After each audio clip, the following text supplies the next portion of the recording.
I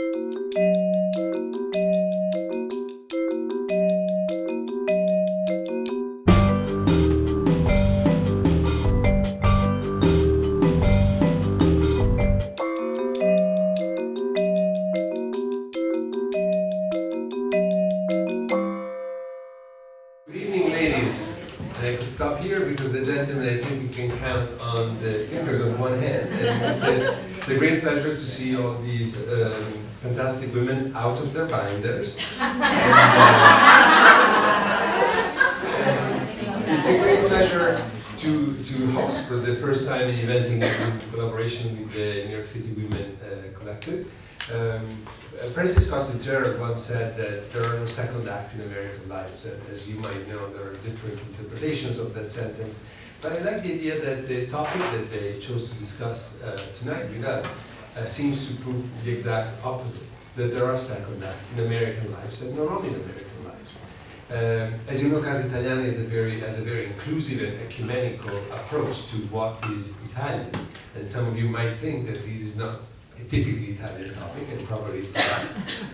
But for us, it was good enough that one of the founders of the collective and one of the speakers tonight is an Italian journalist who resides here in New York. She's lived in New York for quite a while, and she's originally from Naples and Salerno, to be more precise. And this is our Italian connection, and I want to welcome Angela and all the women on the panel and all of you, and I would like to ask Angela to take the floor and introduce her colleagues and friends on the panel. Thank you all very much.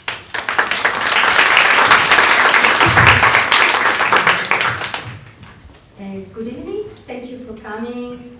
First of all, I want to say that being an Italian in New York and loving this city, this is very flattering for me to be here because I am home tonight, really. So I was not thinking 6 years ago when I moved that one day I could have been here sitting with these fabulous women.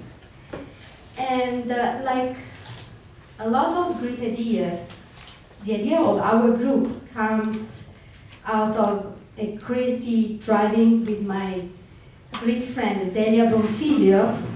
We were driving in Long Island. She was driving. I don't drive here. She was driving, and we were going to celebrate her grandmother's 100th birthday. She's an Italian, Sicilian.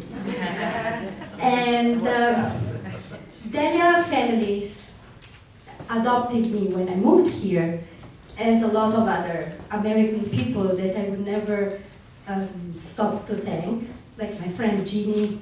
Anyway, so we were talking about our transition because she was transitioning for something, and we say, oh, we should look for other women that are doing the same thing. And on our path, we met Rena Rosen and Michelle, also good. I am very bad with my English, I'm sorry.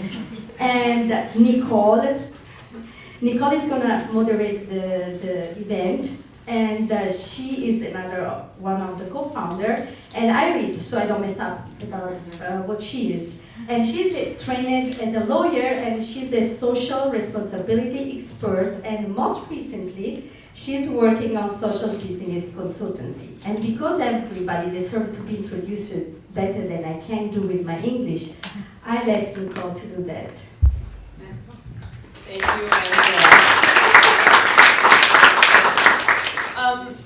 So thank you all for being here this evening, and thank you to our panelists. We're really excited to have all of you wonderful women with us tonight. So I'm just going to do a very quick sort of one-line introduction of everybody, and then we're going to go into all of their stories. So you will learn more about them as the night continues.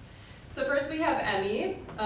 She is a supermodel, producer, and founder of Emme Nation. We have our lovely Angela here, who is a journalist and a TWC co-founder. We have Stephanie, who is an anchor for Bloomberg TV. We have Leslie to my right, who is the founder of the Manhattan Cocktail Classic. And we have Miki, who is the owner of Slice. So welcome them all. Very excited to have them.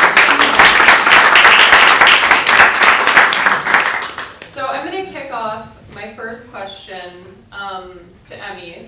And I'm gonna ask the ladies a series of questions, like a question or two each to sort of, we could get to know them a little bit, and then I want to facilitate a little bit of a dialogue. So that's going to be the format. We're also going to open up the end of this to a Q&A session. So if you guys think of good questions while we're going, please remember them, and you'll have a chance to ask them at the end of this. So Emme, most of us know you. I certainly remember you as the first plus-size supermodel when I was a teenager.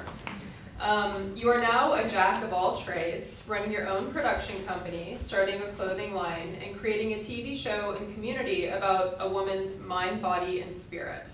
What was it like making a transition from modeling to entering the business world? Who were the key mentors that helped you become a successful businesswoman, and what were the challenges and stereotypes that you encountered? So I know there's a few questions in there. Thank you. So you can pick which you choose to answer.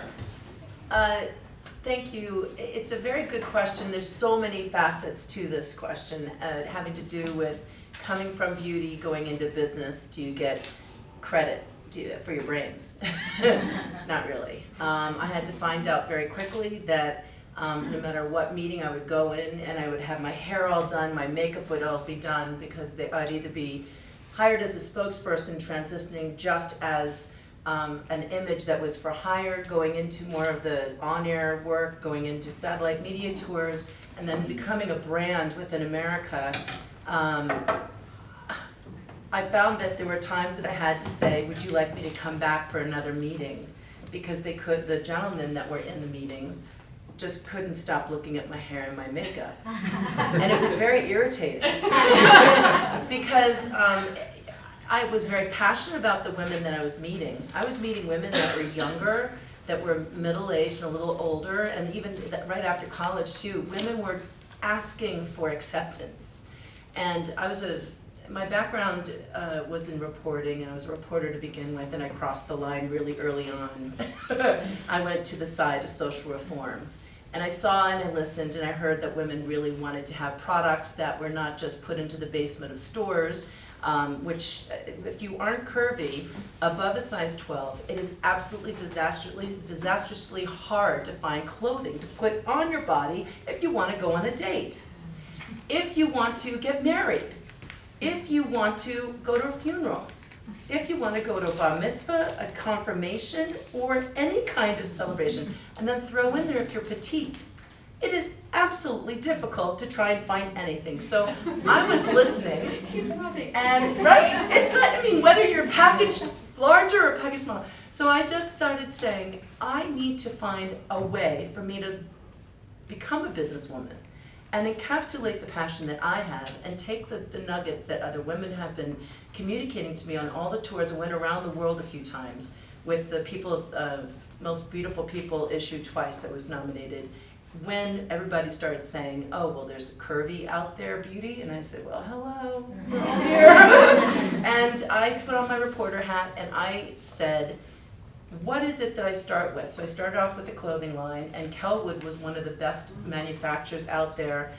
They took on my brand and I learned a lot. And so they were one of my major role models in how to produce in a very large way with many different stores. I also went to QVC, I went to JCPenney. I had a few different clothing lines along the way, learning each step as to how to take on different meetings and how to tone down the makeup, tone down the spokespersonship thing, and really bring in your briefcase and keep it short and succinct and to the point.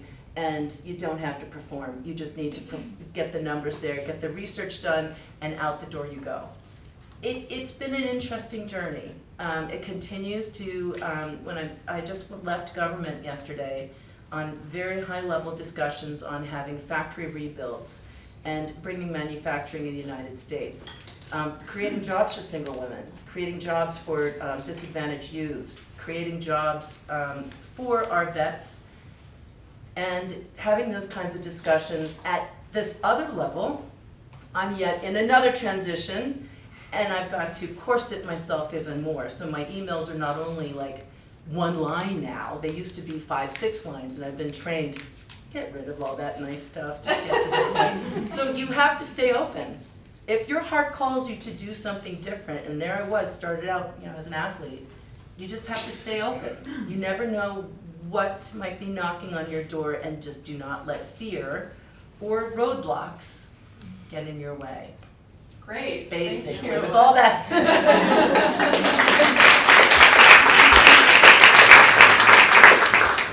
So I'm going to sort of build on, kind of right on the coattails of that question a little bit, as kind of leaving a traditionally female, like beauty industry towards a more of entering the business world. I'm going to transition my question to Stephanie, who has been thriving in what is traditionally a very male-dominated field, finance. So, Stephanie, you have a very interesting career path to me as a woman who has successfully navigated a very male-dominated field. Both at Credit Suisse and Deutsche Bank, you thrived as a top salesperson, and then you oversaw relationships for some of Deutsche Bank's largest hedge fund clients, such as, as a managing director for global markets. It seems like you really carved an impressive path for yourself in banking. So I'm wondering, what was it like to navigate that field as a woman? What were the key relationships that helped you through that? And how much did you make men sort of your allies along the way, as well as the women who helped you out as well?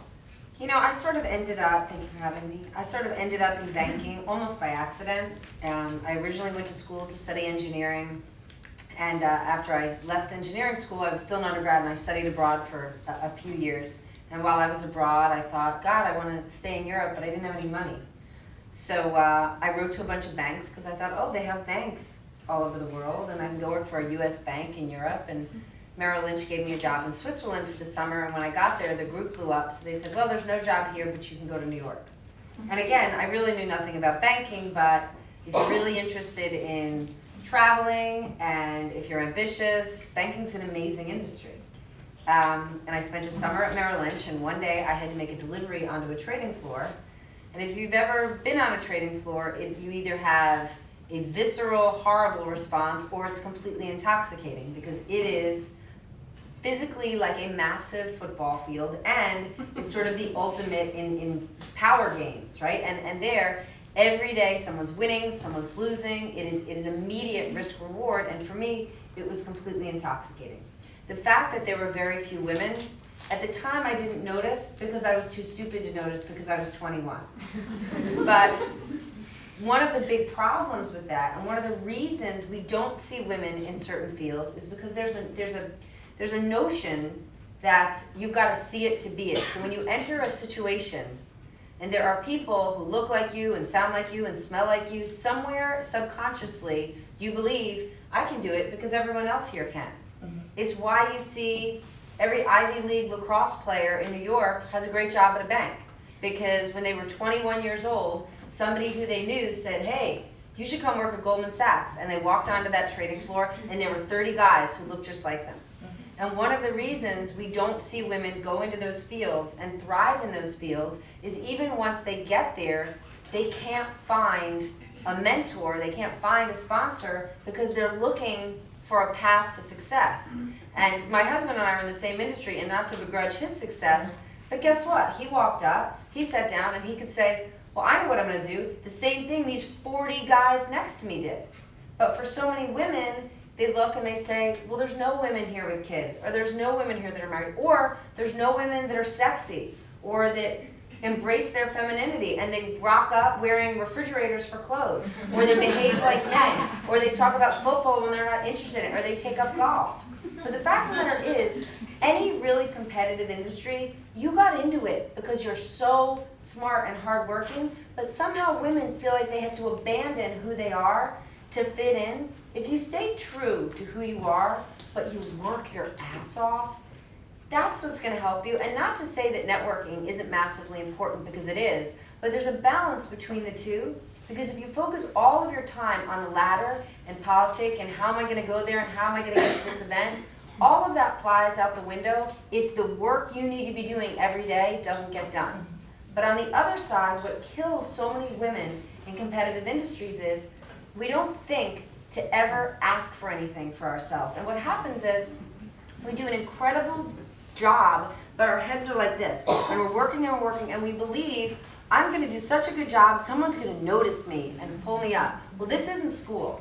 There's no grades, it's not fair, and no one, and the only thing that's gonna happen is you're gonna be crying in the ladies' room when you say, I cannot believe somebody got this amazing stretch assignment to go work in Singapore for 2 years and I didn't get it.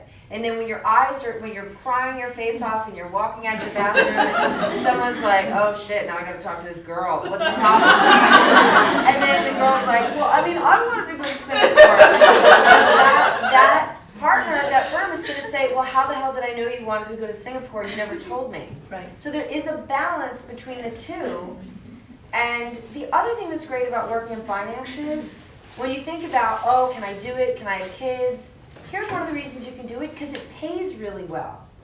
So I'm not saying you remove the issues of what am I going to do when I have children, but there's something beautiful about the fact that when you're in your 20s and you're killing yourself in investment banking, you're also doing really well financially. So when the time comes and you want to have children, maybe you're going to stay in the business, but if you don't, you're not going to then, if you're married or have a partner, you're not going to then say, all right, well, I'm not going to work for a bank, now's the time when I'm going to work for you. Or if you don't have a partner, you're financially secure that you don't have to say, oh, well, like, I worked all this time and now I can't afford to have a baby on my own. Like, there's something really nice about having your own money, because at the end of the day, you're always working for someone. You're working for your spouse, you're working for your boss, and having control of your own money, even if you share your money with your spouse, is so massively empowering that I just recommend going into a field where there's not a lot of women or that seems sort of brutal, because guess what? Everything's a little bit brutal. You go work in a magazine, pretty brutal. You know what I mean? Like, now I work in television, totally brutal. So there's a notion that Wall Street is so hardcore, and it is, but this is New York City. Life here is hardcore. And so I think if you embrace things that seem uncomfortable or that seem scary, and with getting people to mentor you, this comes out the wrong way, but everyone innately is a user. And when you even talk about mentors, the reason it's sort of a broken model is because every time there's a networking event and an incredible woman stands up and speaks, and you're going to walk away and say, oh my gosh, I loved everything you had to say. Can I send you an email and can I take you for a coffee? You do not have time to have a coffee with everyone in this room. But a mentor is a relationship. So there are men and women who want to help you, but they have no more love or time to give, so you need to offer something. And even if you're a massively junior person, you can offer your time, your tenacity, your enthusiasm, something, because guess what? Anybody who you want to be your mentor is probably someone massively successful, and they have no effing time to help somebody who they don't know.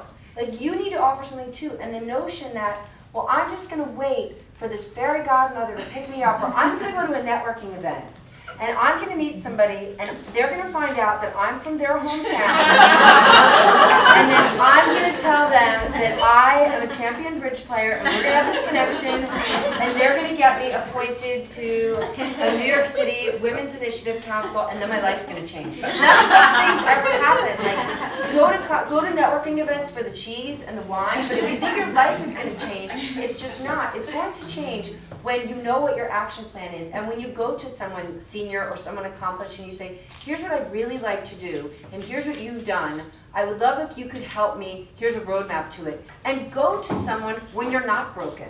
Because guess what? Everybody's got their own broken toys in their lives. Their sisters, their mothers, their kids, or whatever. When a stranger comes up to you with, I hate my boss and I hate my job and I want to do something else, they don't care. But if they meet someone who is enthusiastic and who's excited and who has possibility, and when that person thinks, great, you can do something for me, they will then take you in. And I think that is a major thing in banking, that it is not about men or women. And guess what? If you are a woman, you're a different flavor. You offer something different. No one ever forgets you because you're the only woman in the room. And there's a billion bad things about being a woman in banking, but just like anything else, there's a million bad things about life. There's things that, you know what I mean? Like, you could say all day long, my husband's a bore, I can't stand him. Well, guess what? If you're single, you could say, Jesus Christ, I want somebody to buy me dinner. Like, once you get your head around the fact that life is just really hard, you can embrace it, and I think you can be successful at whatever you're doing. So the whole, like, who do you find to mentor you?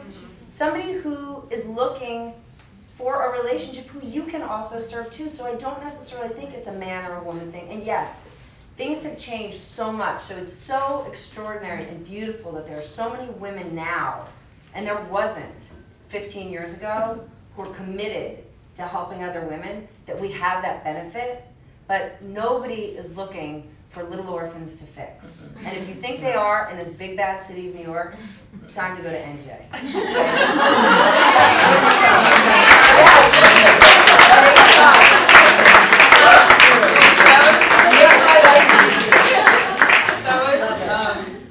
Hilarious. He made some really great points.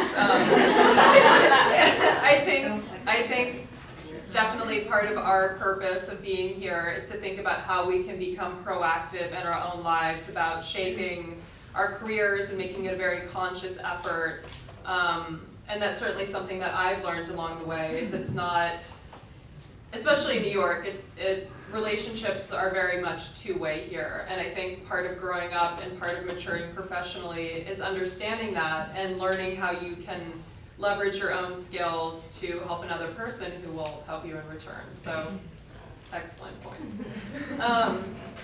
So, I don't have to go to New Jersey. might be a little easier there. So I'm going to turn to Miki, who was actually you were a banker, is that correct? At Deutsche Bank. Me too. Made it through. And Miki left and started a very successful business called Slice. And since becoming a young entrepreneur, she has become a role model for young people, most recently speaking at the UN Global Youth Summit.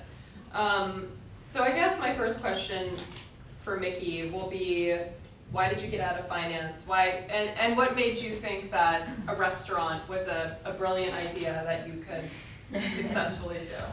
That's a crazy question. Yeah, so I worked at Deutsche Bank when I graduated from Cornell, played soccer. I was like every athlete from Ivy League school is going to work in finance. So that's what I did. And you know, within 9/11 happened actually just a month after I started my job. And I said to myself, okay, well, maybe this isn't for me. Maybe I want to do something else with my life. And so I started looking around and seeing what I wanted to do, and the first thing I thought about was soccer. I played soccer for Cornell Division I, and then I said, okay, well, maybe I'm going to try out and fulfill my dream and play for the New York Magic. And so I went to try out for the New York Magic and made the team. Made the starting lineup, and then blew out my ACL first game of the season. Crazy. Yeah, so I went back to my finance job at Deutsche Bank, worked another year to get the best health insurance possible. Went back out and tried out again the following year for the New York Magic again, made the team again, made the starting lineup again, and then tore my other ACL. Oh. Yeah. So I was like, okay, this is crazy, probably not great for me. And so then I started, asking myself, what's the next thing I want to do with my life? And I thought, movies. I spent my summers at Cornell working for the guys who produced Dumb and Dumber, Kingpin, Cool Thing, all those great, smart movies in LA. And I sort of, dusted off my film resume and decided to go back in the film business and started off like picking up trash on the streets as a production assistant. And then sort of worked my way up very quickly, sort of finding the right people to talk to, and then became a producer. Within 4 months and started producing sort of big commercials like Victoria's Secret, working with Justin Timberlake, Beyonce, big stars like that. And then during this time, my stomach started hurting all the time. And New York City is going out of town, you go out and you eat every single night. You live in these little box apartments, nobody cooks at home, nobody knows how to use a pan.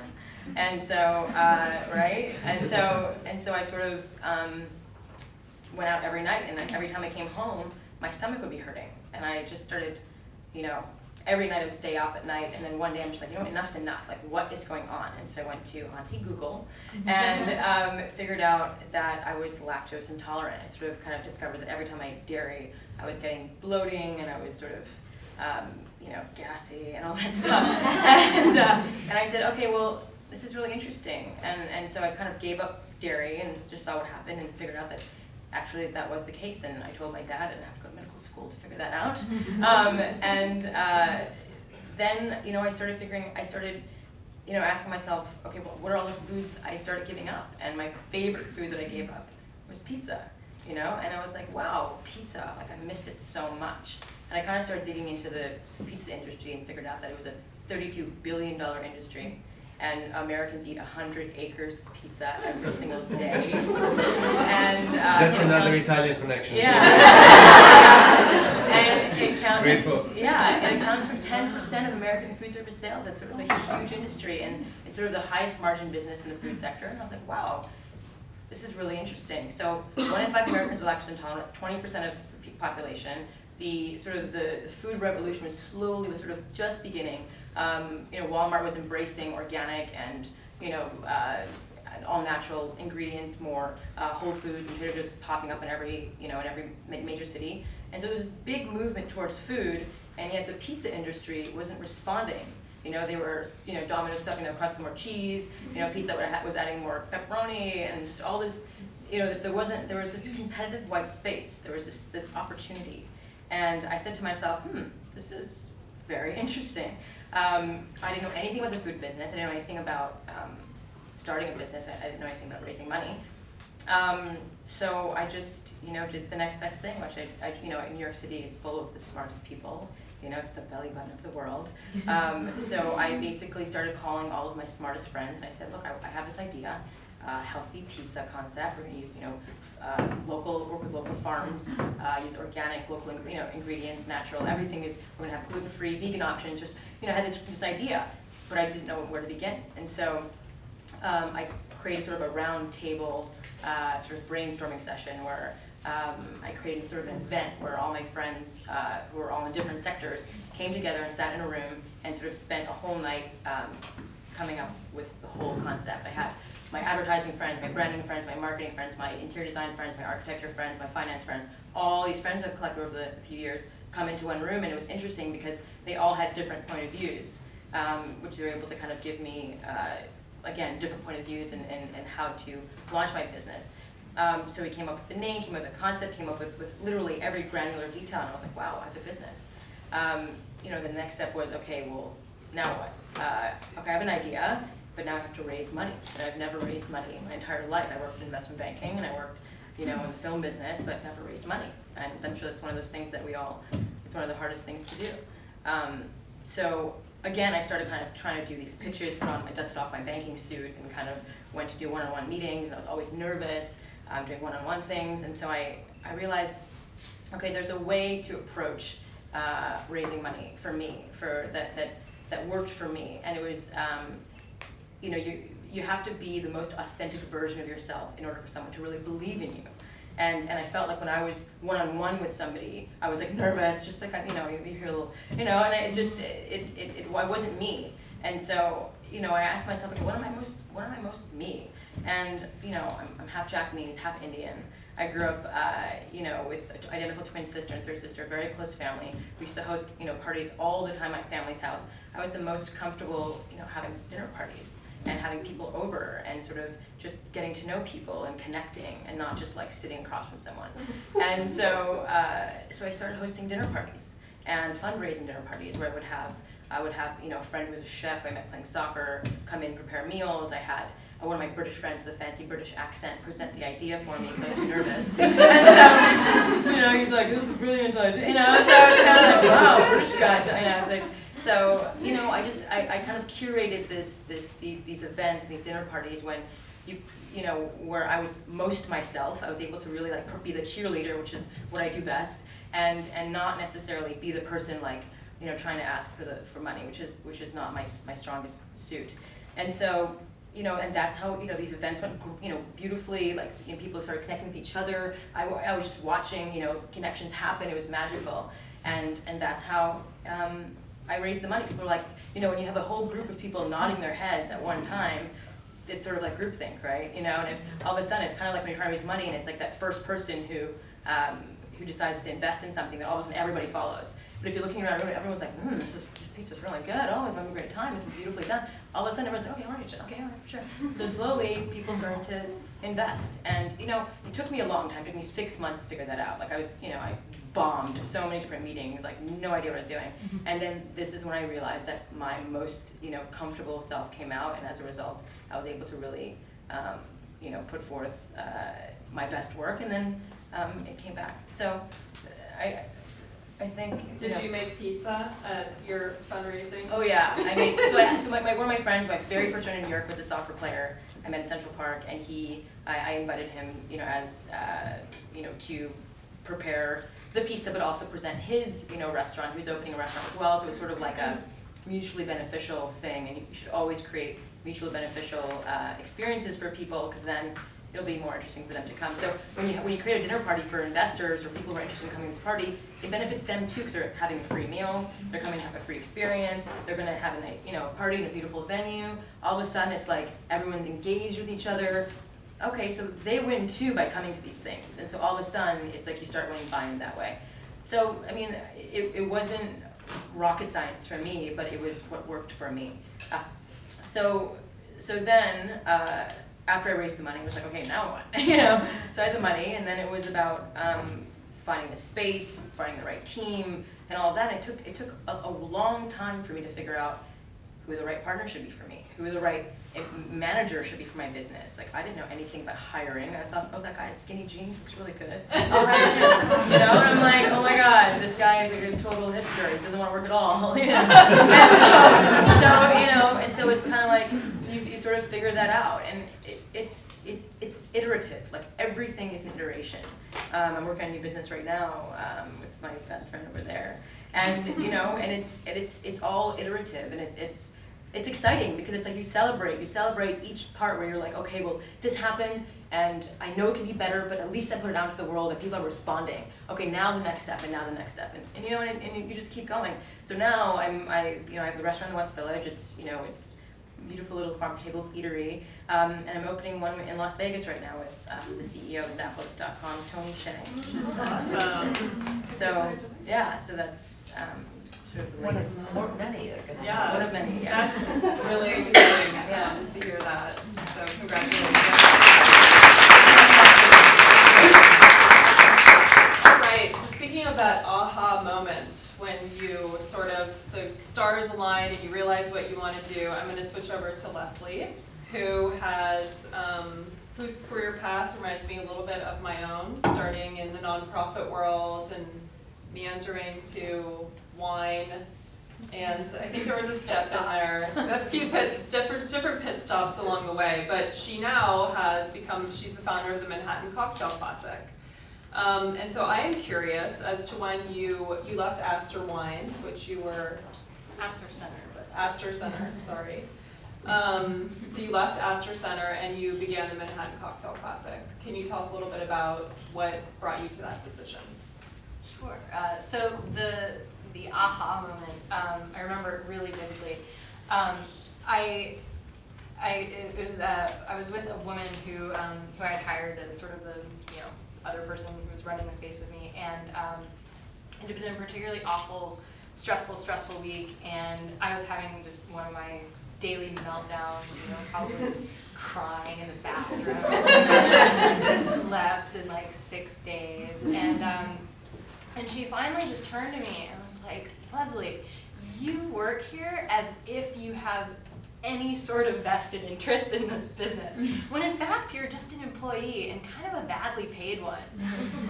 And I realized that she was totally right, and that I had been, kind of breaking myself at someone else's family business for, a handful of years, through no through no fault of anyone. It's not like I had an evil boss or anything. Like, everyone was lovely, but just because I realized that's who I am, and that's how I work. Like, I always throw myself into things and pull all-nighters, and if it's not perfect, it's not done. And like, a little bit OCD in that way.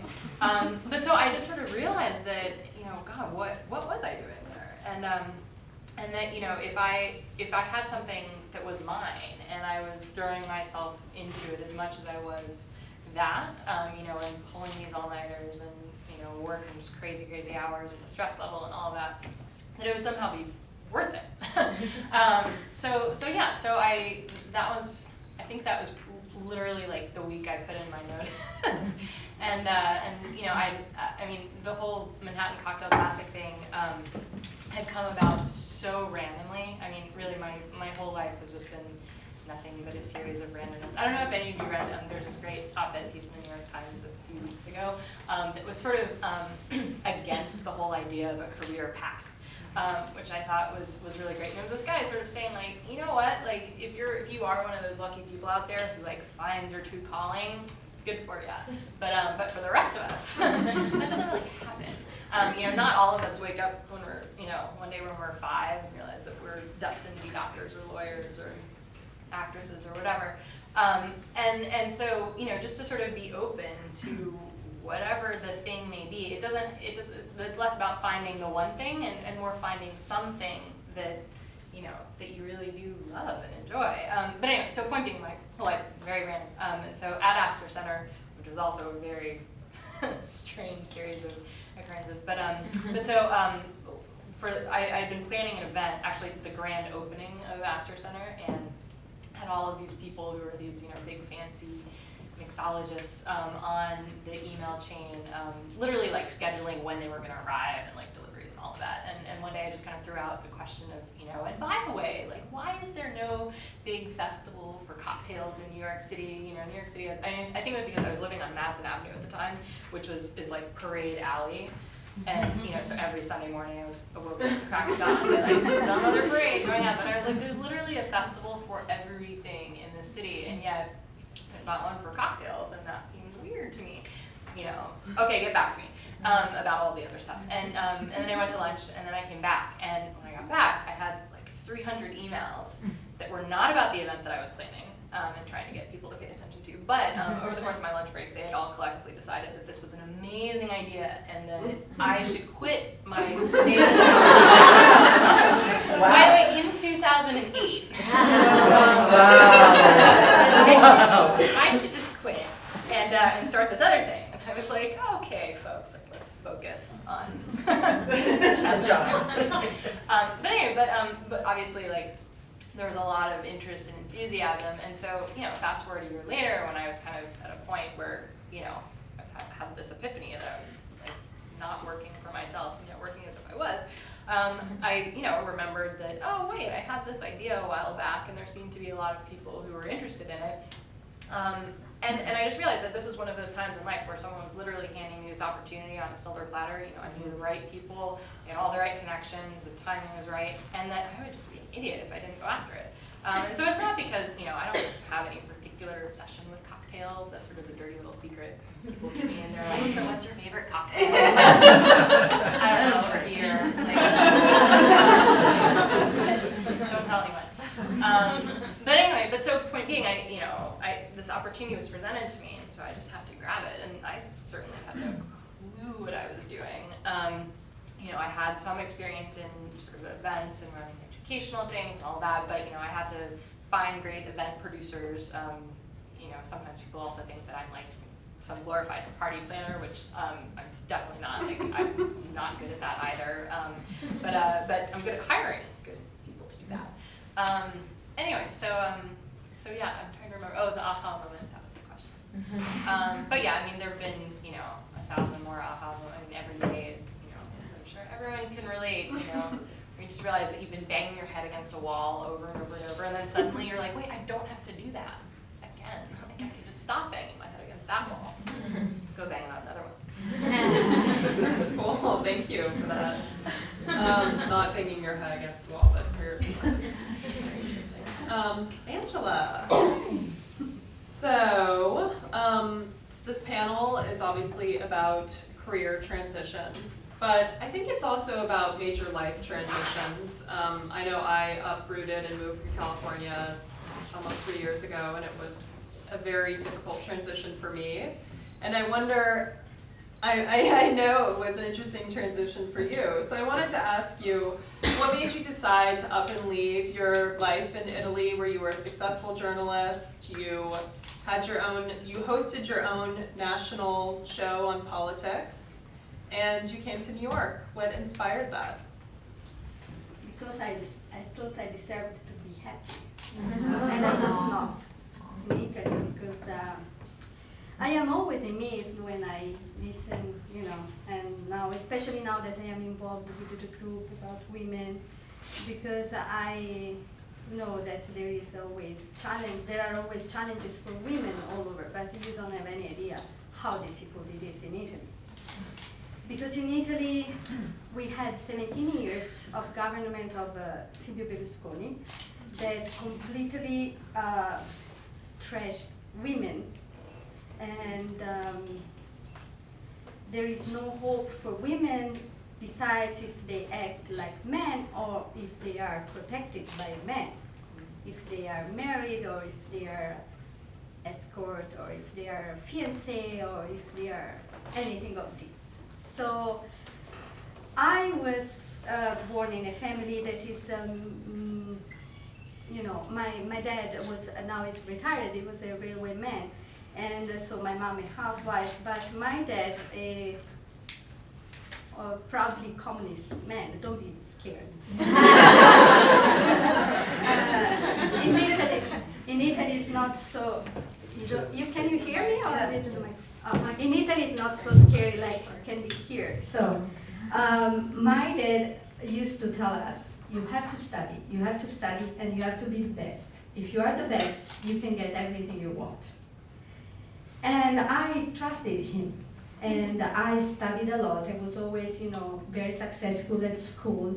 When I finished my high school, I got a job that was a big deal, and I left the job. I quit the job because I wanted to study. I wanted to go to the university, and being a woman in southern Italy and having a job when you are 18, it was like everybody was looking at me like, are you crazy? You are just looking for a man and getting married and having kids. And I said, no, I want to study and I have big ideas about myself.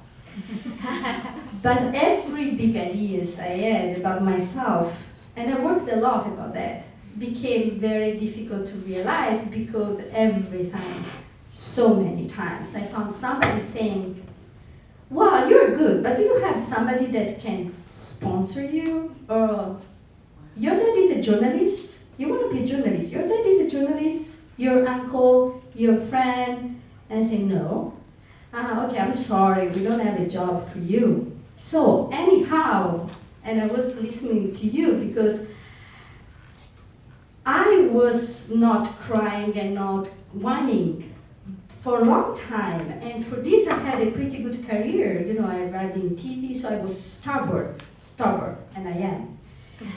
But at one moment in my life, I started to lose this because there was always somebody younger, thinner, taller than me, saying yes to something that I was saying no. And so I started to lose my, all my job, and I started to be unhappy, very unhappy. Because also I start to be, I know that I look 25, but I am older. So, also people start to look at me like, you are not married, you don't have kids. And when they met my mom and me walking, they start to say to my mom, she doesn't live with you? Why she lives alone? She doesn't have kids, she's not married. My mom was like, she's 30, whatever. So, again, I know I look 25. So anyway, I was very unhappy, and I used to come here for work because I was working with the mayor of Naples, with the captain of Italian national soccer team, a very hot guy. It was best time of my life. So before we won the World Championship, I came here with Fabio Cannavaro because I organized an event for him in New York, a fundraising, very successful. And I say, I really love this city. this city gave me such a big energy. I want to come here. Fabio said, redhead, he called me redhead, Cabarossa. You are crazy. And I said, I know. I made my suitcase and I moved here. I started to look around and I said, I have to find a way to be here, legal. So the best way, because I didn't find a husband right away, was to be, I know that everybody's thinking that. I was a journalist, so I could have been here being a journalist. And it was 2008. And there was the crisis, but also one of the most important political campaign, because the first Afro-American was running against, for the White House. So I said, I want to be in New York and I want that visa, so I need a job. The idea to be in New York, so I always say I'm not in New York to be a journalist, but I'm a journalist to live in New York.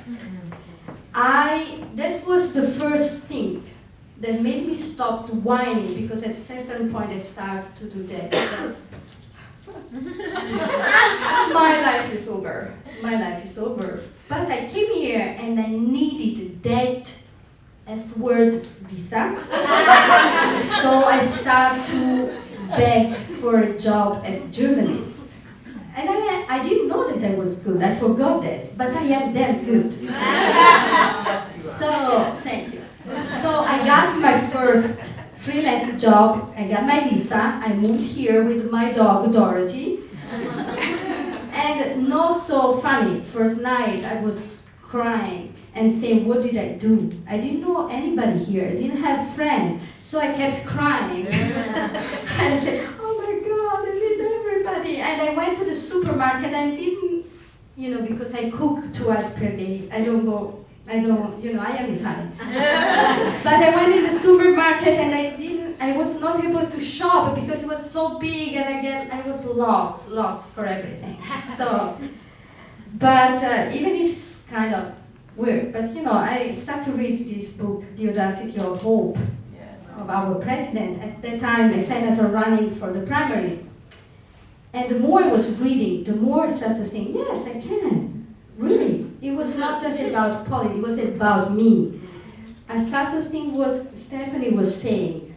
I have to ask, I have to work a lot. And when I forgot this, I had always my dear friend Ginny that is sitting there. One day she's yelling at me, and I will always thank her and say, stop being so Italian. Because I was always whining and saying, oh, it's so hard, I'm gonna fail, oh no, it's too much. And she says, stop to be a drama queen. And now I am a lot more American, in a good way. I almost don't cry. I cry a lot for good. I am very emotional now. I mean, I cry for everything. I cry for everything. But not about my life. I am so happy.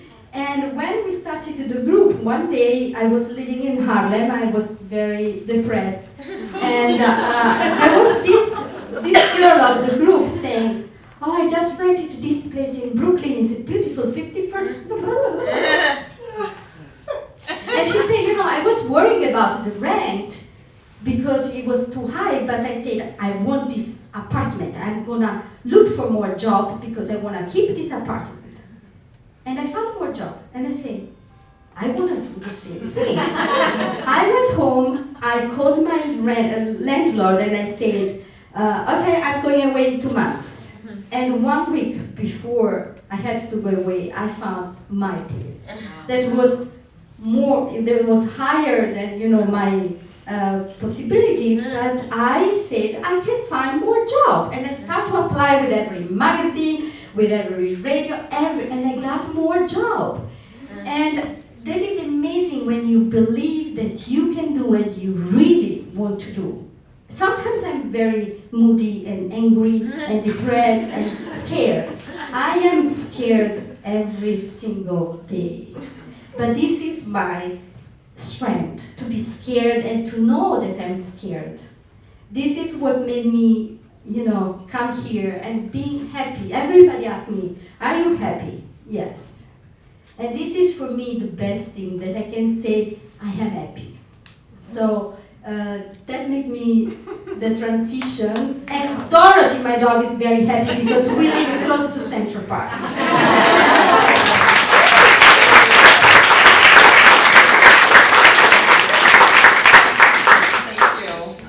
I'm going to touch upon something that you mentioned, which is this idea of naysayers. So anybody who's made any sort of transition, I certainly experienced this. I went to law school and I passed 2 bar exams, and then I decided I didn't want to practice law, and I still have people thinking that I'm crazy, including my parents. So, and I think that's a challenge that a lot of us in transition, or a lot of us who are starting our own businesses, have to overcome, is how to deal with naysaying.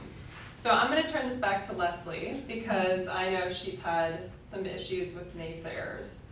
So you don't have to get into any detail, but I'm just wondering, how do you deal with naysaying? How do you stay positive and kind of brush them aside, or use their feedback towards something positive? Like, how do you deal with that? Well, I think that being positive is hugely overrated.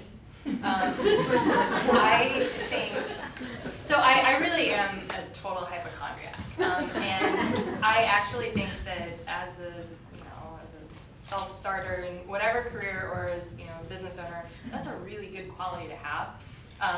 To basically always be thinking about the worst possible thing that can happen. Because there's this weird sort of calming thing. I could be a total psychopath. But for me at least, it's actually really calming. Like whenever I get, horribly, just down, terrified that, the world's gonna come crumbling down around me, the best thing I can do is really sit down and actually think, like, okay, what is the absolute worst thing that could happen right now? And think about sort of all the possibilities, and all, what really would happen. And the truth is, it's never that bad. I mean, we sort of get it in our head that, everything is a major crisis, and it's really not, even things that are like kind of critical for the business, like, they're, so you file for bankruptcy and start a new business, obviously that's not a scenario. But I'm just saying, when you really do sort of let yourself go down that path, it's never that scary. And so, like you said, I spend my life terrified. I'm afraid of I'm throwing a festival for booze. Talk about like the lawsuit nightmares. I basically don't sleep for like 3 months. They do it in Germany, right? So I think that you wouldn't have to. New York liquor laws are fun. So point being, I just but whenever I get into these sort of terrible spiraling, can't sleep, the way that I actually have learned to make myself go to sleep is by thinking about the worst case scenario, because it's really never that bad. That's what I have to say about it. Also, I should say, naysayers, you have to also think about people and what their motivations are. And not that anyone is out to get you, but especially as you look at older generations, there are so many people who never put themselves out there. Because guess what? They weren't part of a generation where they thought they could. They finished school and they went to work, and they didn't think about their careers, and they didn't think about what fulfilled them. They went to a job, and there's a huge difference between a job and a career. And people now ask themselves the question, am I fulfilled? Do I want a career? And oftentimes people around you who will be those naysayers, who are being down on it, they are putting their own insecurities and their own regrets, not that they're out to get you, but they're saying, well, how could you possibly do this? What about this? What about that? You just have to take a moment to look at the choices they have made. And also, there are naysayers because oftentimes people are innately jealous of courageous, especially courageous women. I can't agree with you. And they watch you doing those things, and they can't possibly think for themselves, I couldn't possibly do that, and they've made all the decisions in their head why. And again, generations before think of women as somebody's sidekick, somebody's plus one. So when there's a woman kicking ass, and it's oftentimes women who say, I don't want a job, because men grew up thinking, I'm gonna go to work, I'm gonna get on the train, I'm gonna go home, and I'm never gonna ask, do I like that thing? But we are asking ourselves that. So those people who are naysayers, whether they're our mothers, whether they're our friends, they're not, you have to think about who your mafia truly is, right? Just like you don't tell your mother and your sister every time your boyfriend does something horrible, because you don't want them to judge you. You don't necessarily want them to know every single thing, because they have all these stories and they have all these ideas in their heads. You gotta make those decisions for yourselves and drown that stuff out. I just have to add on to that, because you absolutely touched on important parts. There's always going to be naysayers. What I've practiced more and more lately, because the things that I'm getting involved in and have always been standing up for diversity of beauty, whether it's texture of skin color, to from being a size XS to double XL, triple XL, you know, all that, is that you forgive the people who are naysayers and just keep on going your own way. You forgive them. You really truly do your best. Don't take their stuff on, because that's not yours. If you have a certain path that you need to take and you have passion behind it, and you actually need to have naysayers But to it's sharpen not your always tool. ill will. No, It's not. They're no, putting their just own forgive insecurities them. on you. Just forgive them and move on. I also think that it crystallizes your why.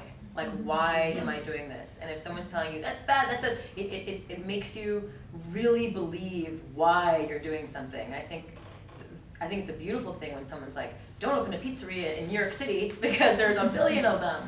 But you know, I mean, But you have to ask yourself why they are also putting their opinion on it. Very When important. you walk into work and you say, I'm gonna have a baby, every person there should just say, that's awesome. Great. But when they say, but how are you gonna do it? Don't answer the question. They don't truly care. Trust me, they're not coming over to breastfeed for you. They're just asking because they're putting their own nonsense, and well, how are you gonna do it?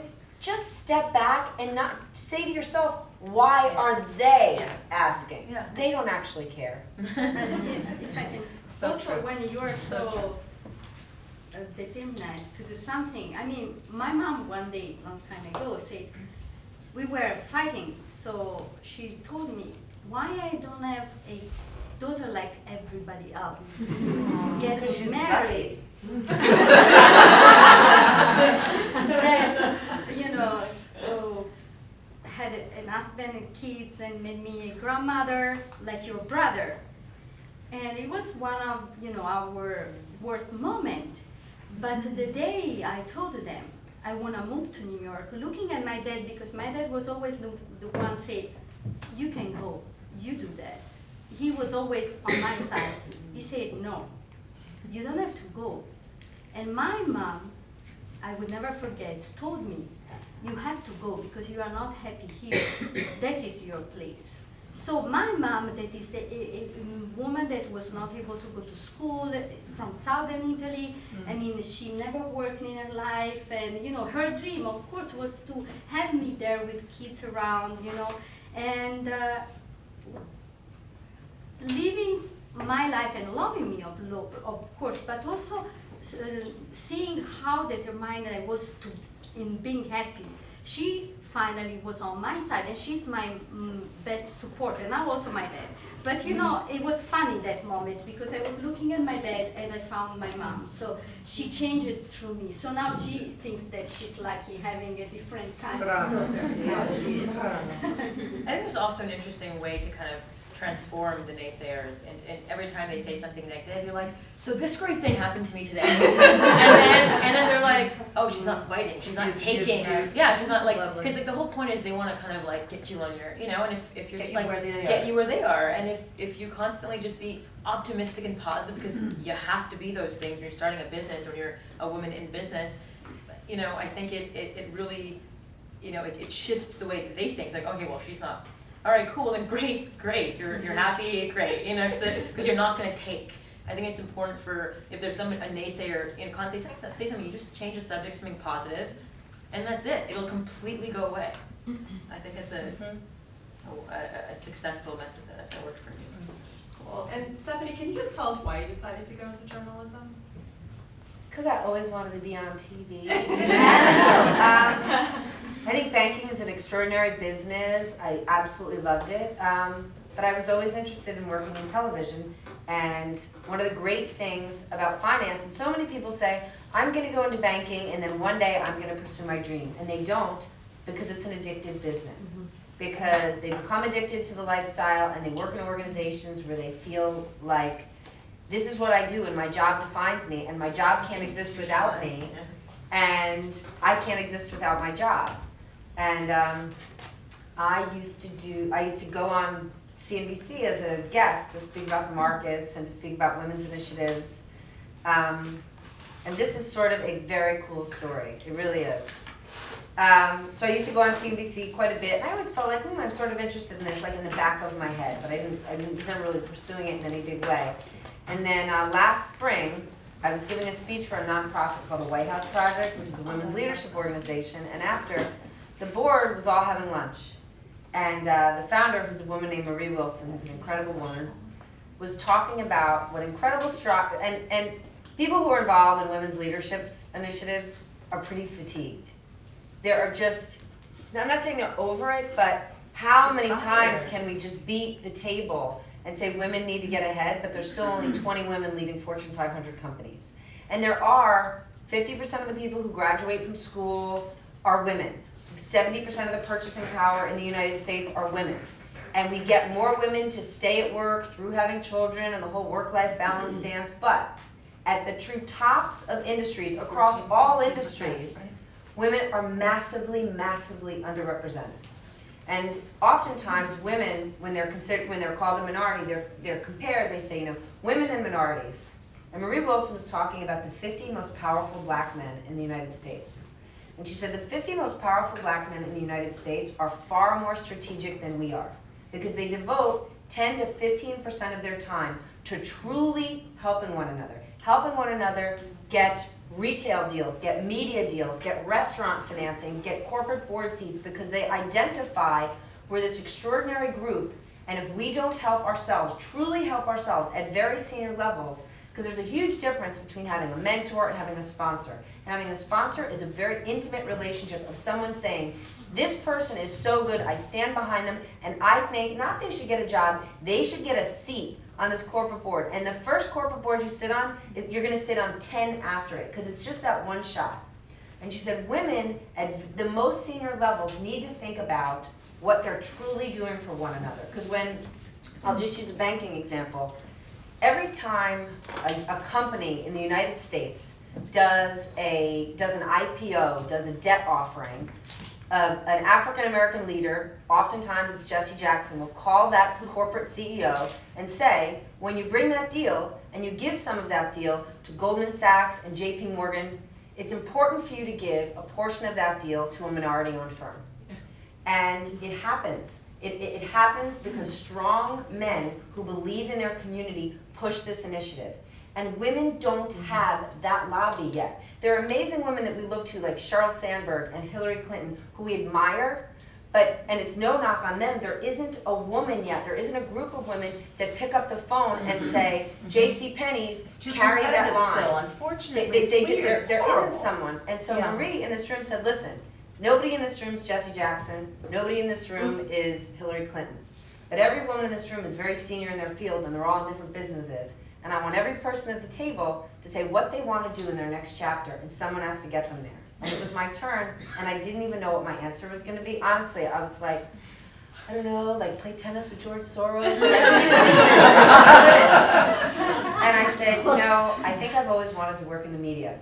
And there was a woman there who works directly for Mike Bloomberg. And she said, when you were speaking earlier, I thought you'd make a great TV anchor. I really think you should come to Bloomberg. And the next day, I had lunch with the head of media at Bloomberg. Wow. And that was it. He said, I think you should come and do this. And he said, I think you need the content and you have it. Because again, there's a lot of women who work in business news, but there's not a lot of women who came from the business. But there are men who have.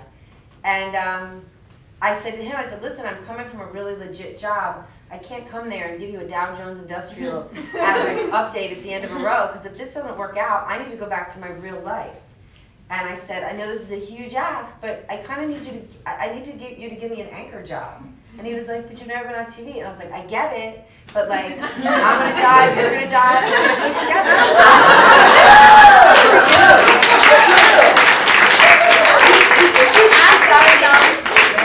God bless you. A year ago. Awesome. A year ago last Good week, for yeah. you. That is so great. I Yeah. love Yeah. that. And Without I an also- agent is not done. That's awesome. You don't I do also that. want to give a shout out. Actually, our first event was a screening of Misrepresentation. The most incredible movie. Yes. Yeah, so if you haven't seen it, please do. It's all about the way women are represented in the media, and I'm so happy to have you representing us as a beautiful, smart, and funny woman.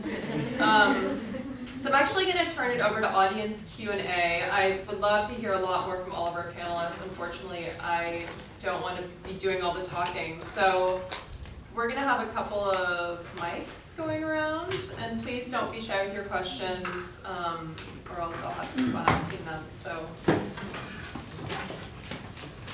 Hands, see it. You were quick on the draw, so, oh, wait, no, we'll get you. Orange shirt.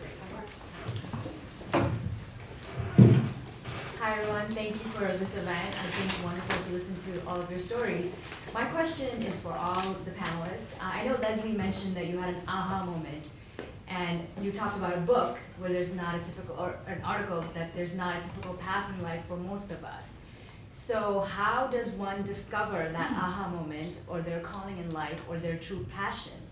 Is it something that, you know, it's like a light bulb moment, it comes on, or what can you do to cultivate being in that moment of discovery and being in the moment of action and following it? Yeah, your comfort zone. Yeah.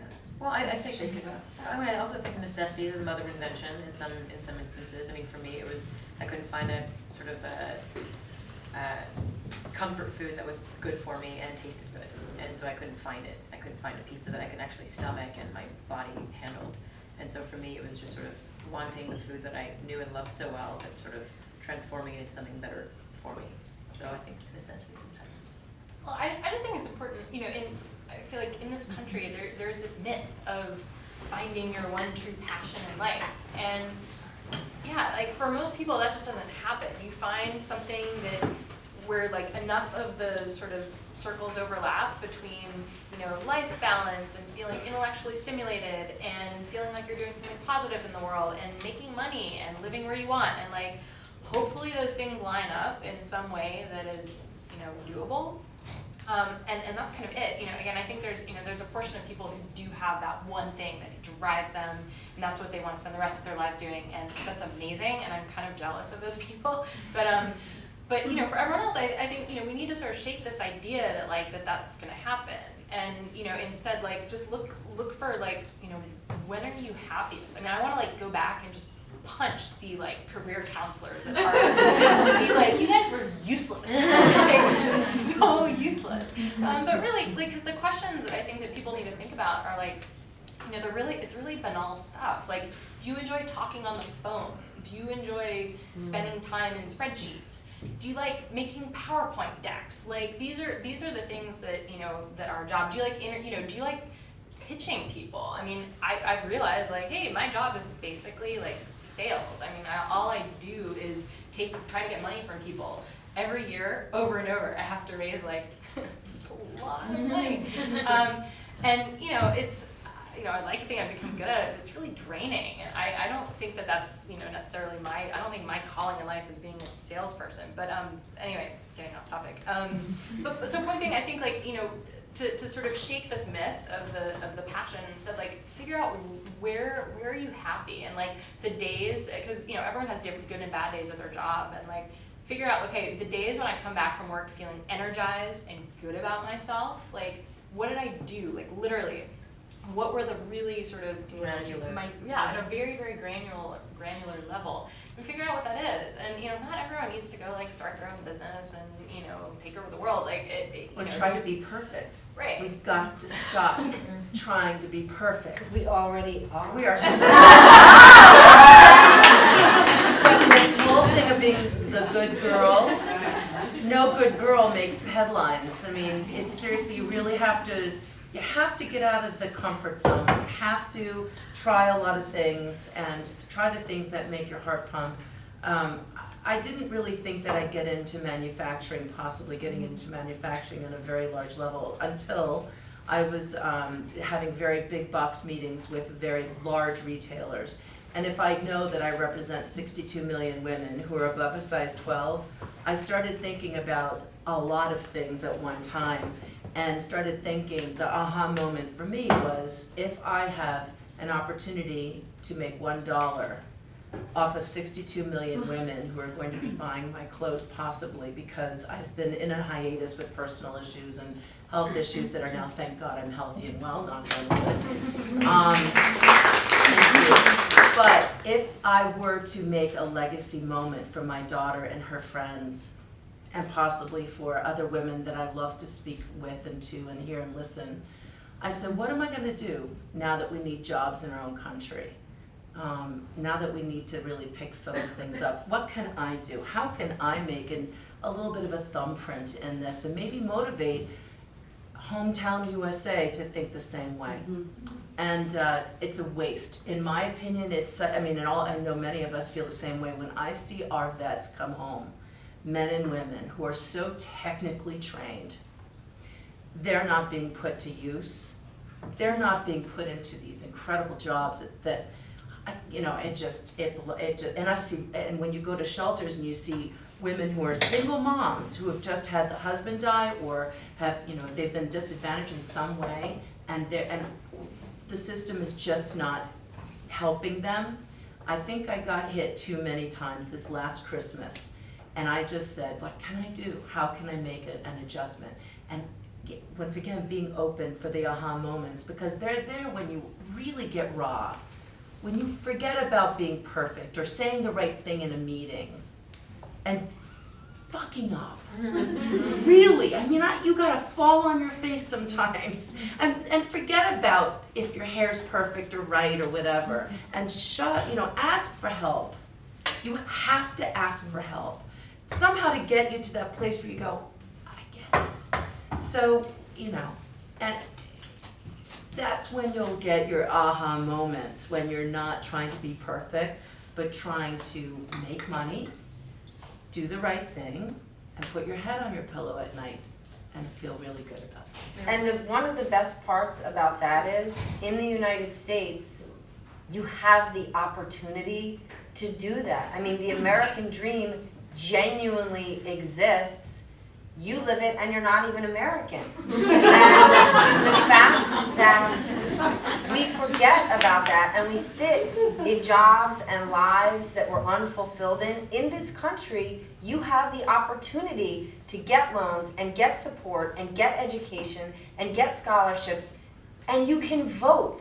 And it doesn't matter what your race is, all you have to be is 18 and a citizen. And we undervalue that because we grew up here. But the fact that the American dream exists is your obligation to embrace that aha moment and go for it, because you can. I grew up in Saudi Arabia. She looks Saudi Arabian. To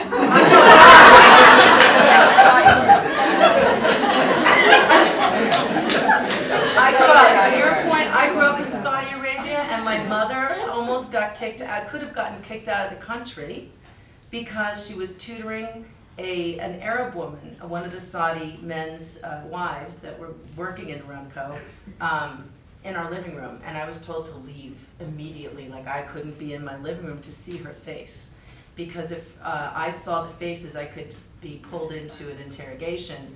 And when I grew up in this country, this is really one of the reasons why the little seed was planted as a child, that women had to walk 10 paces behind the men. I have goose pimples all over my arms and my legs.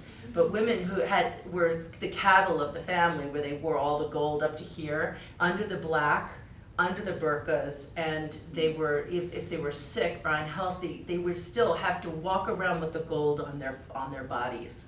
So they were hobbled as women. And now the news story, the crazy thing is that the MBA women, the women who are going to school in Saudi Arabia, and believe me, I had many, many good opportunities, and I had a wonderful way to learn about life in Dhahran. Believe me, I loved it. But you were also American.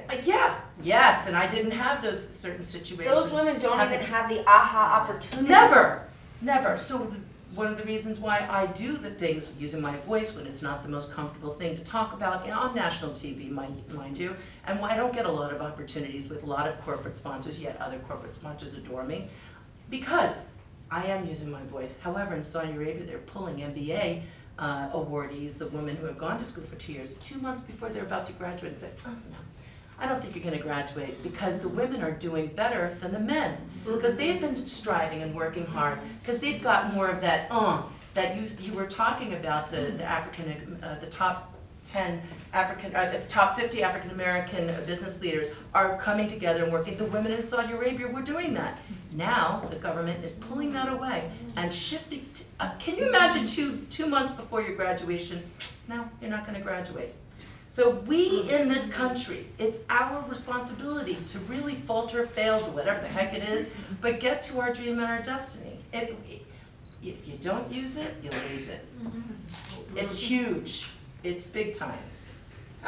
The project I'm working on, like my new project with Antonia, it's called Prance, and basically what it is every woman here every month has their period. Right? And every month we have. I'm slowly going away. Sometimes. So, I was honored and blessed to have it. So it ties into the aha moment. So, you know, every month when you're a busy woman, you're running around, you're playing sports, you're on the trading floor, you're a doctor operating on someone's face for 12 hours at a time. She sometimes can't change her tampon. And so, you know, our whole product right now is we've developed a pair of underwear that's leak-proof, stain-free, breathable, beautiful, sexy, and so you know all of us can do whatever we want, prance 24/7 without worrying. And the second part of that is women in developing countries. They miss 1 week of school per month because they stay at home because they use sticks and leaves and dirty rags and mud and bark and all these things to stop the menstruation. They end up staying. It's called their week of shame. And 100 million girls drop out almost every single year because of their menstruation, because they get so far behind that they can't catch up. And something that no one talks about because it's taboo. And so, we've developed our product is for every pair of underwear we sell here, we're going to provide 7 washable, reusable cloth pads to a girl in a developing country, so she can go back to school, go back to work, and be a productive member of society. And so, that's our aha moment, is to solve a problem here and solve a problem for women in developing countries. And I think, again, it's necessity. We all face that every month. I'm like, throwing away my favorite pair of underwear. And so now we don't have to anymore. So, yeah. Good luck.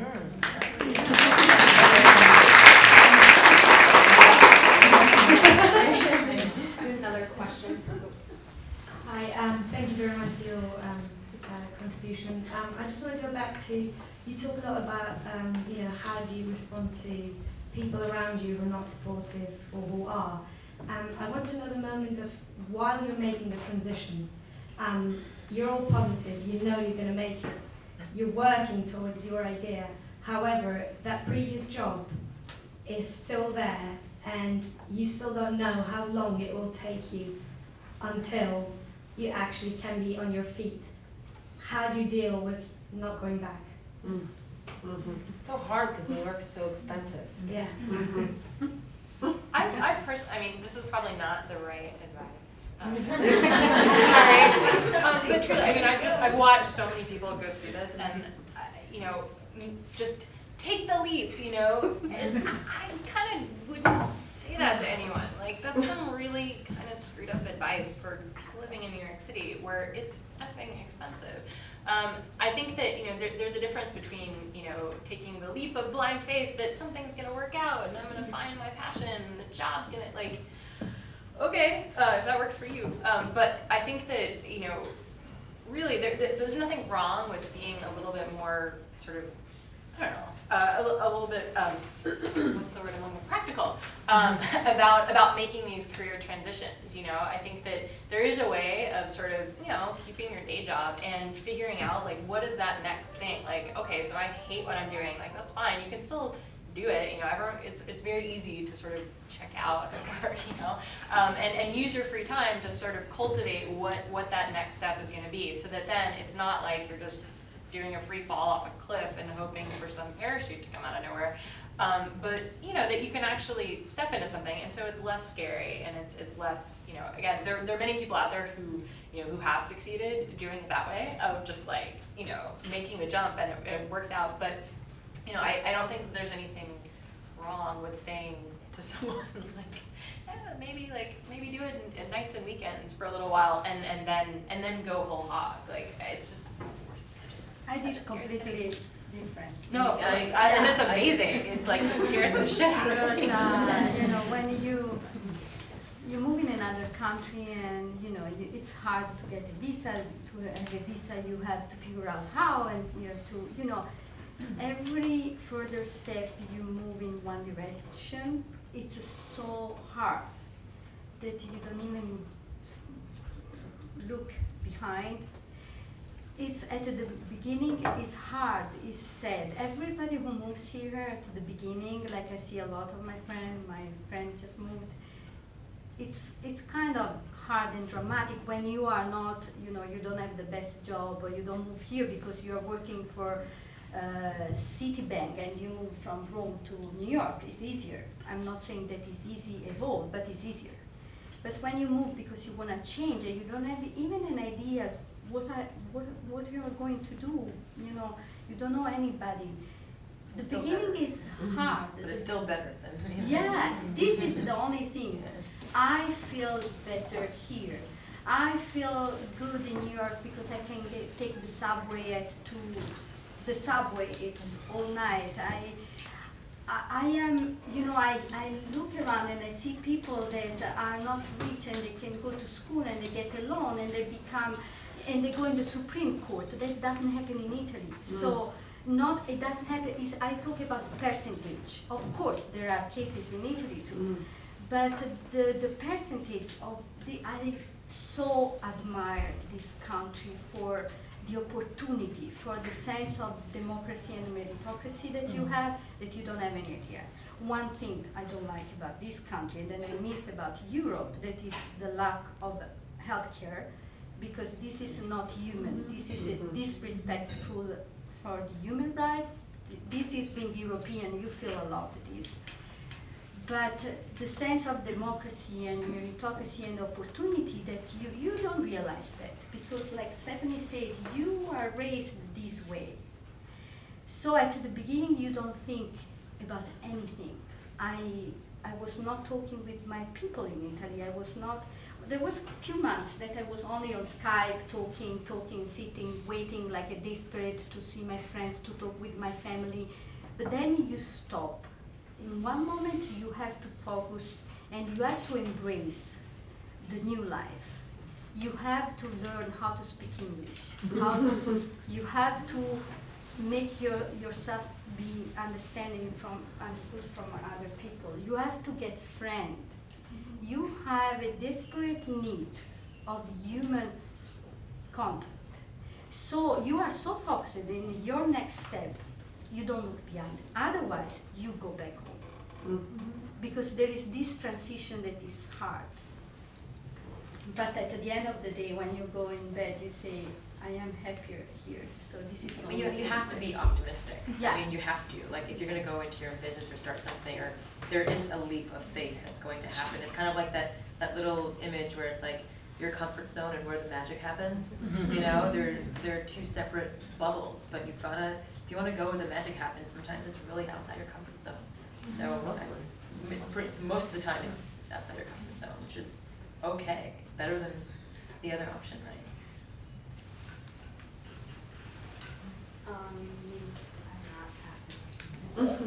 Hi, thank you all. Everything you've said tonight, it just, it touches me. I've been in very male-dominated professions since I got out of school. I started out in architecture, and I kind of kept hitting a ceiling, although it's changed tremendously since I started out. And then I fell into construction. And I just actually came from a construction site. I'm a site super at the moment, after owning a construction company for 12 years. And I'm with men every single day. I'm with 20 to 30 men on a construction site, and there's a lot of respect, and people always say, oh, what's it like? And I'm going, I take charge of that, of I have a position and I have to get things done, and I work for very wealthy people, but my most difficult part has been meeting other women.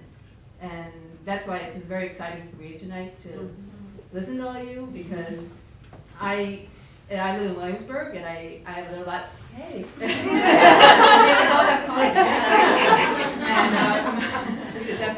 And I know these young women come to me, and I go to a place for coffee, and I just say, how are you doing today? And I ask them about themselves, and they all I become a mentor to them. I know I'm not asking a question so much, but and I'm actually gaining so much from them, because they want to start sandwich businesses and they're starting different things, and it's actually making me excited. It's a relationship. It's a relationship, and it's actually getting me, because I want to get out of construction. There's other things that I'm looking to do, but I really like to do it with women. So I just want to say that I'm very excited, to be here tonight, because it's very inspiring to me, and everything you said tonight is going to help me, I think, go to the next step.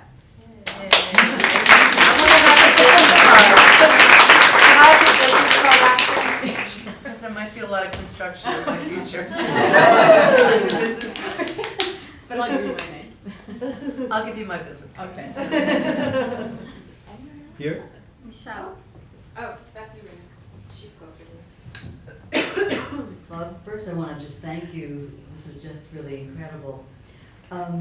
My situation, and I want some advice, guidelines for me, other people as well.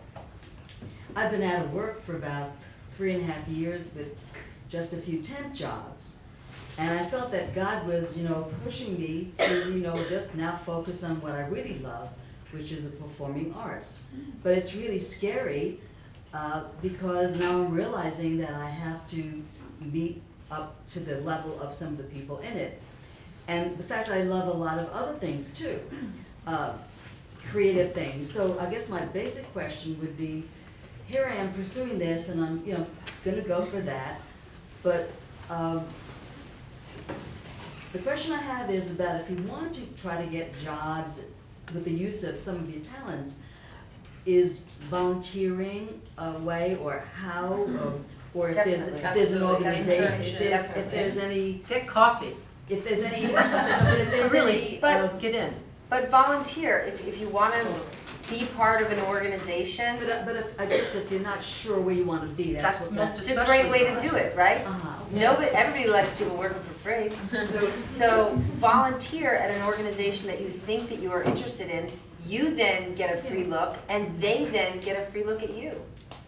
Well, tomorrow I'm going to do, SAG-AFTRA has a book pal program, so I'm going to orientation for that. But And voiceovers. Great. well, that's what I have. Yeah, I have an appointment for 2 of those. Once a year we get that. But It sounds I'm excited but nervous and scared. And when the naysayers, Who but cares? Yeah. Just Who go. cares? Do it. and Scary. also so I'm not paying my bills, but I'm charging.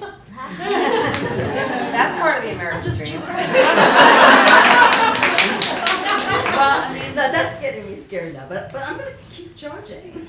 I think it's really important, being in that position of, what you were saying before about being open. I think a lot. There's, it's not just being open; it's being aggressively saying yes to everything, literally everything. Any door that, because it's never no one's career path is ever a path. It's a crazy zigzag kind of back on itself. That's just the way life happens. And so I think that you sort of have to make this rule with yourself that I'm gonna say for the period of you can give yourself a time window, just say 3 months or 6 months or whatever. I'm gonna say yes to absolutely a stupid movie, The Yes Man or whatever. Yeah. Yes. But it could have, sorry to reference that.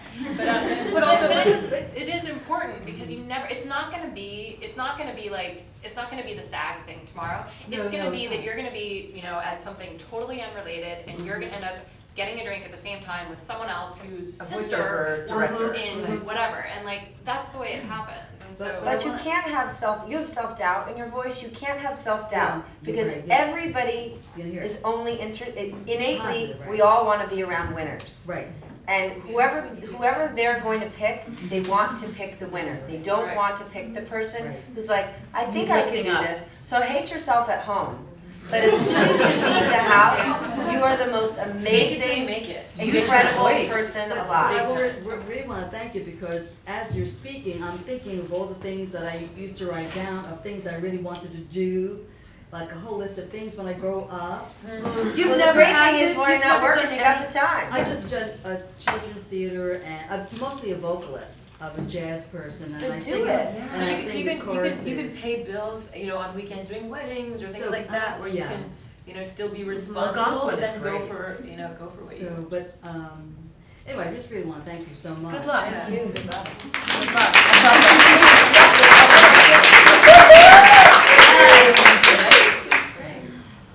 So I think this is our last question. Yep. Hi everyone, I think this is a great event. I'm actually here with Angela, who's the founder of Path to Passion TV. I'm a host for the community and the website, and we want to inspire the young women to follow their dreams. And I think this is beautiful that you guys are doing this. So my question, I guess an appropriate question would be, what advice would you give to your younger self? With all the trials and tribulations you've faced and you've made it now in whatever field you're successful in, what would you do differently, or would you do anything differently to get to have gotten to where you are now and where you're going? I don't think I could be doing what I'm doing if I had done something else and if I hadn't tripped so many times. Really though. Yeah, have you seen Yeah. the Steve Jobs is connecting the dots, you know, thing? It's kind of like what she said. It's like you go through this sort of weird, but eventually, like you know, she's doing what she's doing because she did what she did, you know, and so going back, right? Would you change things? No, I mean, I don't think there's a perfect path, right? I mean, when I got into TV, I said, gee, I wish I didn't get into TV when I was 35. I wish I got into TV when I was 25. But you know what? I don't. Because, in my opinion, TV is such an insecure, sneaky business that prides itself on this terrible notion that my win is your loss and your win is my loss, that is so horrible and bizarre. So horrible. That if I had gone into that business when I was 22 and grown up in Rest it, your ego. I would have lost my way. And so going in, for me, having gone in older or old, however you want to say it, whatever it is, there's disadvantages to it, but there's advantages that if this doesn't work, kick it. I think I'm great. So I just don't think there is a perfect path. I think the most important thing is to find your confidence.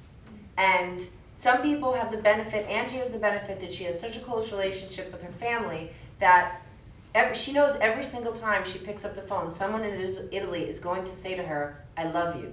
And the value of that, we all undervalue it because you don't realize, like, I love you is nothing. But there are so many people right here in New York City who that never happens to. And just that every day, someone saying, I love you, you're smart, you're great.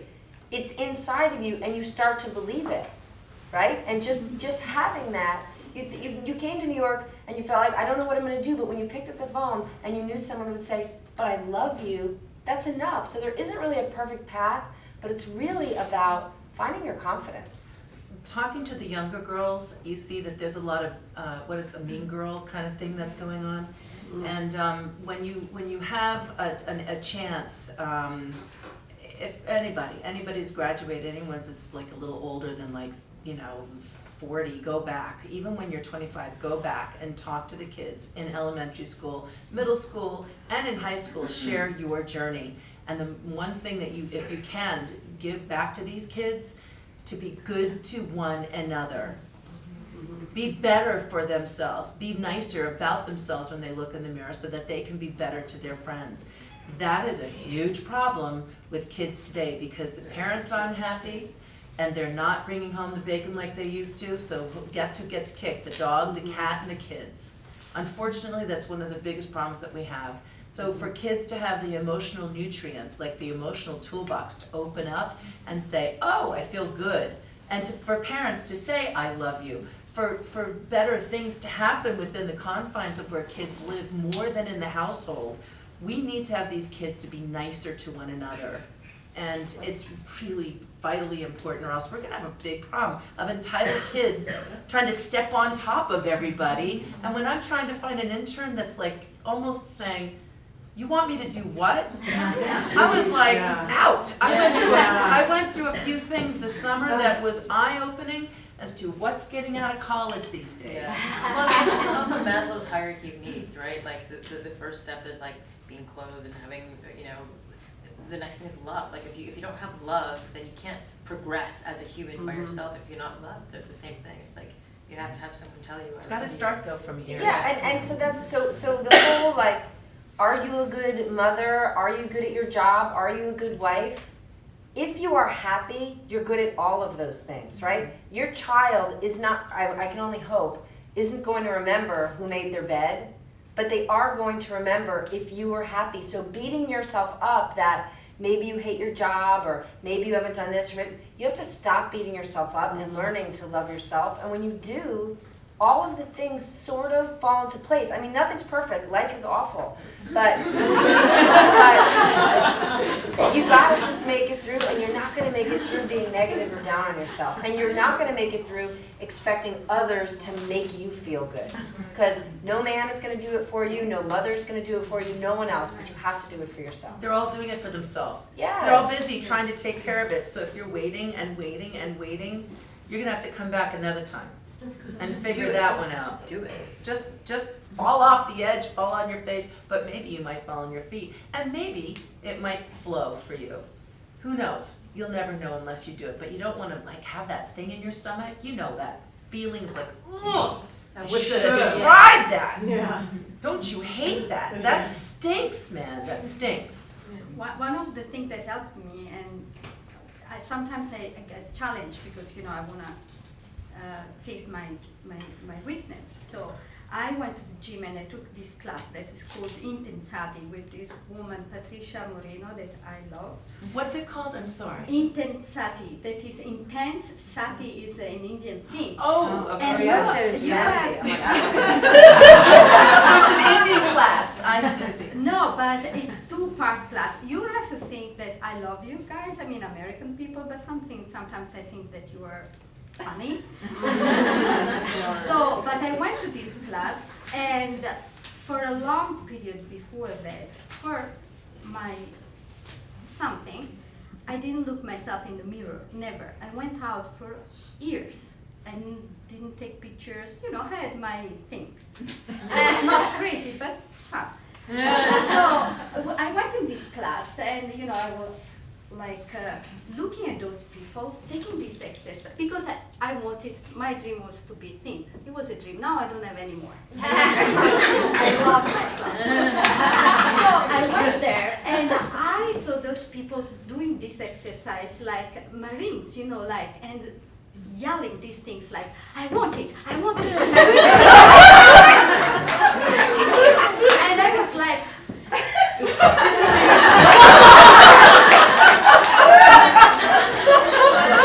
but I just was doing the exercise because I wanted to be thin. Then, you know, I am scared, so you had to do all, and I was like, but I was charmed by these things. And then I started to do these things little by little, what I get, because I didn't get a lot of those sentences. And I had to jump and fall and do these things. But I realized that it was distressful for me, you know, scream these things. But then it came something scarier for me, and I say, you are all not. Because we had the second part that was all, and I was not like that. Now I am more. Now I do meditation, and we had to look ourselves in the mirror, nightmare, and say to ourselves, I love you, I forgive you. I was like, no. I went away, but then these things was so, for me, was a challenge. I needed to be able to do that, to tell myself, I love you. And I realized that my dad and when I was a kid, my father said, and for a southern father is a big thing, he told me everything will happen to you, even if you get pregnant when you are 16. I will be always on your side. So I had my mom and dad on my side for everything. But I never thought to myself on my own, I love you. I was the one saying, you are fat and short and I love you. And now, really, I take people that follow me on Facebook. I don't know if you never know I follow you on Facebook. Yeah, and I take a picture of myself every morning. I wait the elevator, there is a mirror, and I take picture of myself with all the funny faces. And I love myself. And it's just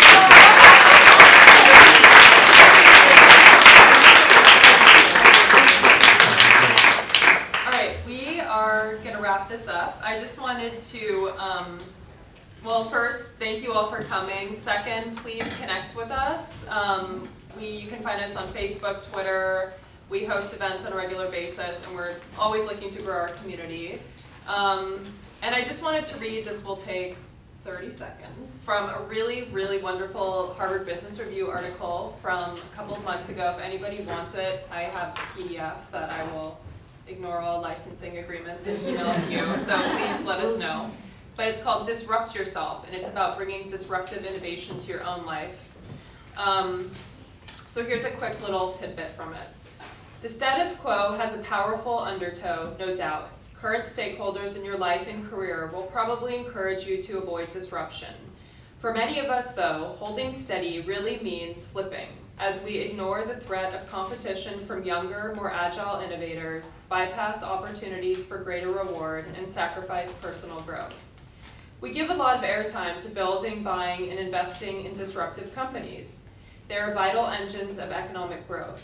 But the most overlooked economic engine is you.